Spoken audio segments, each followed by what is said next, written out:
Oh yeah. Rub that thing down for me, big boy. Tiger 900. And what's this one? The Rally Pro? Rally. What's the difference? Quick shifter is standard. Heated seats is standard. And a few other garnishes like the sump guard and lower crash bars. This one doesn't have quick shifter. You can put it on as an accessory. Okay. But does this one have it though? no. Yeah guys, Triumph Tiger 900 Rally. Give this thing a first start.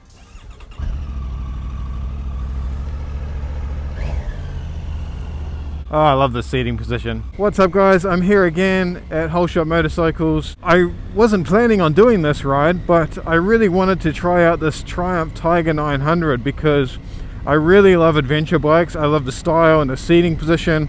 I love being able to explore. And honestly, after trying the Street Triple RS the other day, if you saw that video, I'll put a link up the top. It was just so incredibly smooth that I just had to try this bike out. This brake lever is a little bit close. It is adjustable, so we can move that out. So as you heard Rob saying before, this is the Triumph Tiger 900 Rally, not the Rally Pro. So he was saying this one doesn't come with a quick shifter and heated seats. Maybe a couple of other little add-on bits, but you can buy them as extras. Has that beautiful Triumph triple sound. It has a bit more of a meaty sound behind it, a bit more like throaty, I guess because it's a 900. Very smooth gearbox. Really good in low revs. I'm not really surprised by that because of the Street Triple. It's kind of changed the definition of smooth for me now. Oh, it has heaps of torque. Standing position, I do feel like maybe I would put probably 2-inch bar risers on this just to get that little extra bit of height, but it's not too bad. One of the things I noticed straight away is that huge LCD screen. It's massive, bright, really nice and sharp, has a matte look to it, so it looks really premium, similar to like the B&W GS screens. It doesn't feel cheap at all. In fact, nothing on this bike feels cheap so far. Talking about the mirrors, they're actually pretty good. They're a pretty good position. They could do with adjusting, I think. This one is a little bit further back. Quick shifters are nice to have in auto blippers, but I mean, I don't think it's too expensive to add if you really wanted it. I don't think you'd miss it that much. Oh, I love this adventure bike seating position. Oh, it really wants to go. I love the sound of this engine. It sounds quite, I don't know, like I said, it has that triple Triumph sound, but it just sounds really tough as well. Slow speed maneuvering is really good. Finding neutral is really nice and easy. You can see my feet position here. I'm kind of like, my heels are about a centimeter off the ground. Oh, this one has heated grips as well. That's nice. I've never had a bike with heated grips. I think that'd be awesome for like South Island adventures. We do have cruise control as well. We'll try that out soon. It does have a adjustable windscreen. You got to kind of push it forward and then up. So we'll try that out on the motorway. We'll leave it up for now. The suspension in this kind of urban riding is really nice and supple. I wish I could try it off-road, but I've heard good things, so hopefully one day I'll be able to do an off-road review. This is more going to be a touring kind of review, I guess. So we've been in road mode this whole time. We'll chuck it in sport. Okay, now we're in sport mode. That's quite a bit more punchy. So here we go. It's a very windy day today. I do have the windscreen as far up as it'll go. Let's see how it accelerates.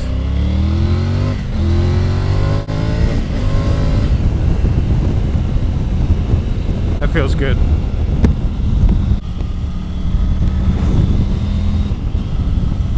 Interesting. Let's check the cruise control on here. Figure out how to do it. There we go. Oh, that's super easy.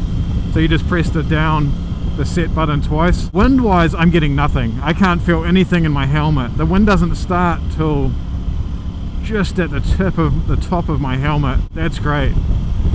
I think this is the least wind I've felt from any adventure bike so far, at least with a stock screen. If I put it down, yeah, now I can, it's still not bad, but I can kind of just feel it. You know, I can feel the wind coming in the top vents of my helmet. If I put it up like that, nothing. amazing. And it is quite windy today, so that's a good sign. The seat is really nice, not quite as wide as other bikes I've tried, but it's very, very soft, very comfortable, very stable, even with this windy conditions. Just swings around really nicely, just a little bit of pressure. Try this roll-on power. We'll get off the motorway here and go and search out some more twistier roads. Doesn't have that same like punch that you get that kind of punch in your seat where you do with like V-twins or especially parallel twins. So you know, it's more of a smoother linear kind of feel, whereas some of the bikes like the KTM and Husky and the Aprilia Tuareg, I imagine, I am actually going to ride that Tuareg next, hopefully, so fingers crossed for that. Some of you guys asked about that on my Ducati Desert X review. Has good brakes, but I don't think they're Brembo. Oh, they are Brembos. I don't know if they're the same calipers, but the master cylinder is certainly not the same. The sport map is quite a bit punchier than the road map. Now that we're off the motorway, up here is a nice kind of wide twisty road that we can see how it feels.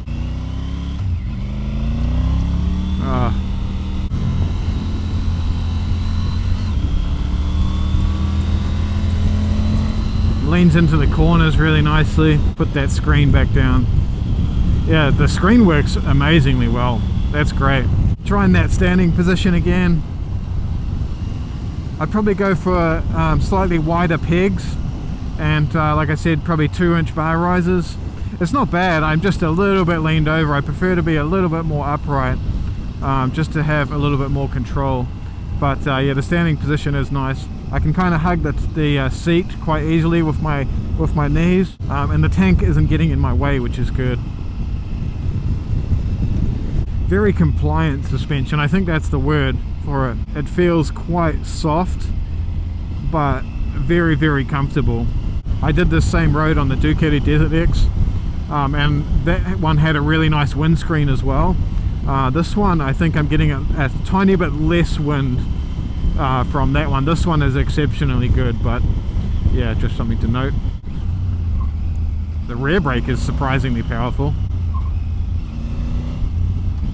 That's probably one of the best rear brakes I've ever found. It has a really nice feel to it and it bites really hard. I think that would be excellent for off-road riding. This bike does have off-road mode, which it's not letting me do. Maybe you have to be, yeah, okay, so it's skipping off-road mode. I'm assuming you just have to be stopped for that to work. Very easy slow speed maneuvering.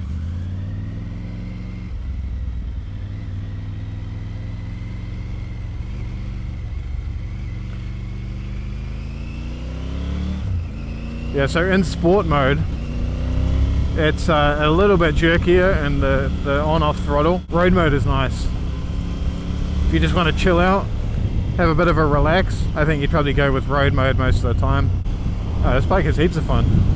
I'd say it's very similar to like the Desert X, but a little bit smoother, a little bit more refined, you know, like a better road bike. Not that the Desert X was bad, but if you want to do more touring, I think you'd be better off with this bike, just when comparing those two at least anyway. With that being said, I'm going to find somewhere to pull over, have a walk around, have a little chat, and see how it looks. I love how it leans into the corners. It does have quite like a linear lean feel to it. It doesn't just drop in like some adventure bikes. Very predictable. It always seems to rain whenever I try an adventure bike. What else are adventure bikes for if you're not riding in the rain, right? Anyway, we're just about at my favorite, what seems to be my favorite spot to stop and check these bikes out. It's North Harbour Stadium. Is it called North Harbour Stadium? I don't know.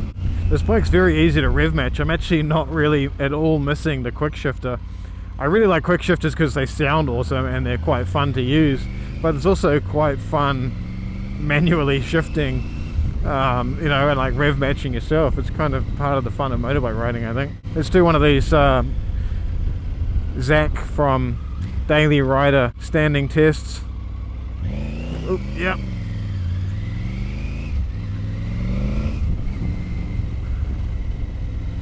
standing stop, no worries at all. It is called North Harbour Stadium. Alright, good to know. While we're here, let's just touch on the slow speed maneuvering. So no feet down, very, very tight turning circles, very easily.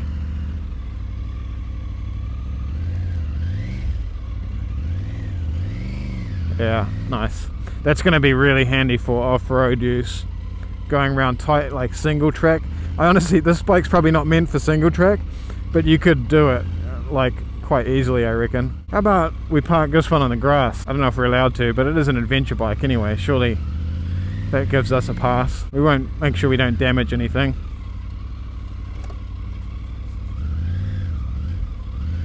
Grass is nice and firm. Here's the stand, there it is. If the bike doesn't tip over. Oh, she's pretty lean. I'm going to put this on slightly higher ground. That's better.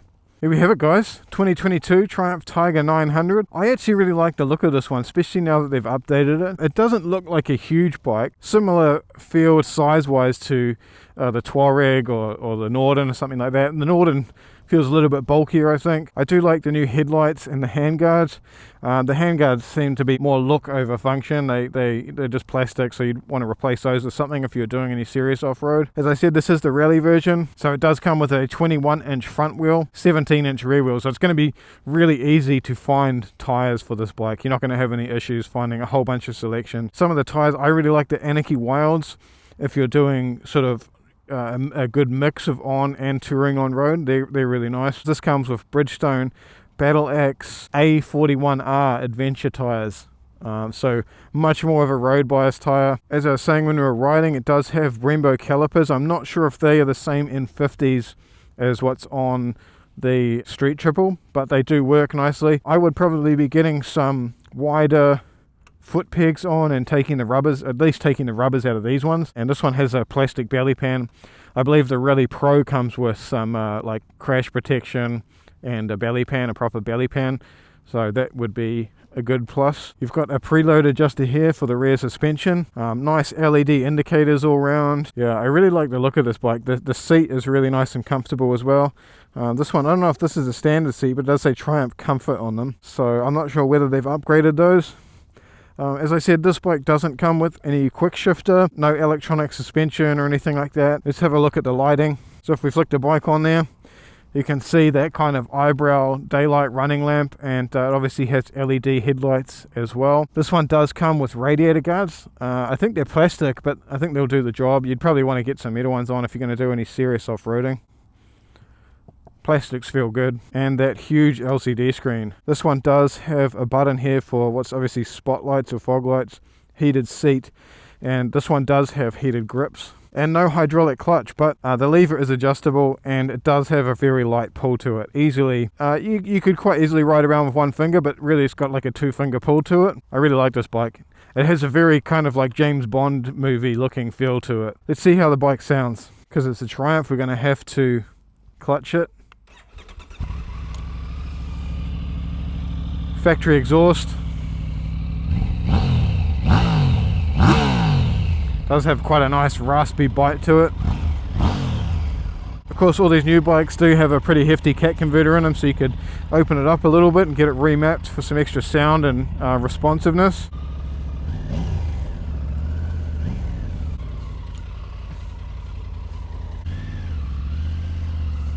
I think this motorcycle would be another great contender for a commuter bike, more if you were leaning into kind of a bit of adventure riding.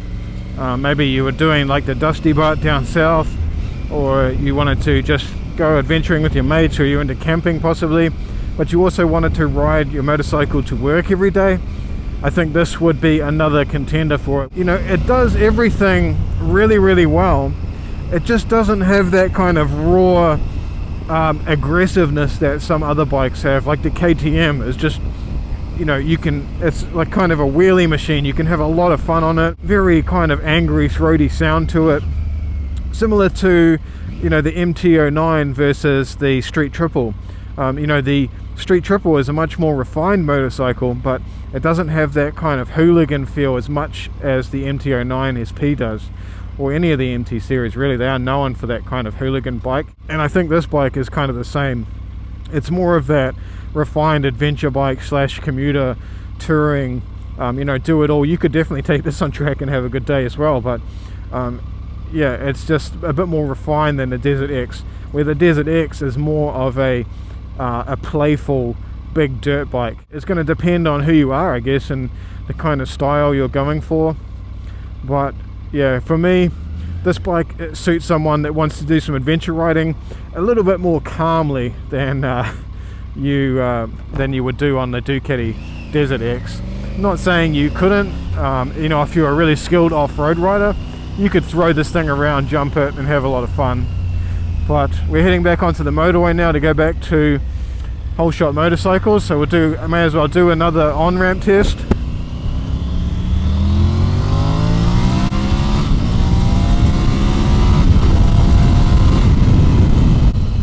Very nice. Getting some of that wind, and it's gone. Yeah, that windshield is really nice. I like that. I like that. So it's pissing down with rain at the moment, and I'm not getting a lot of rain on my body. A little bit on my arms, even my helmet. Most of it seems to be going over my head. I am getting some on my helmet. You can probably see it on the GoPro, but I just wanted to check back in and show you guys that.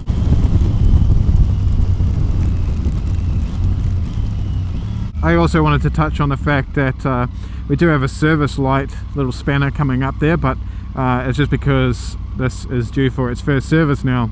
So yeah, I have very little rain on my body, not much on my legs, really just a little bit on my arms, so that's nice. I wouldn't have expected that. Even on the Husky, when I rode that in the rain, I still got very wet in my upper half and on my legs. So they've obviously done something with aerodynamics here to help with the rain deflection. I do really enjoy the power of this bike. It does feel very, very torquey. Like I said, it just doesn't have that aggressive nature that the parallel twins do.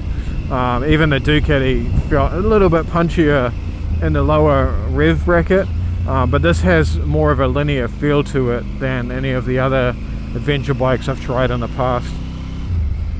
Bearing in mind I haven't tried the 1250 GS or anything yet, I'm pretty keen on doing that one day very soon. So if you're interested in more videos, more first rides, more reviews, check back in and give me that subscribe button if you're able to. That really helps this channel grow quickly. So there's my beautiful Harley sitting there. I do want to try the Tuareg out today, hopefully. So like I said, give me a subscribe.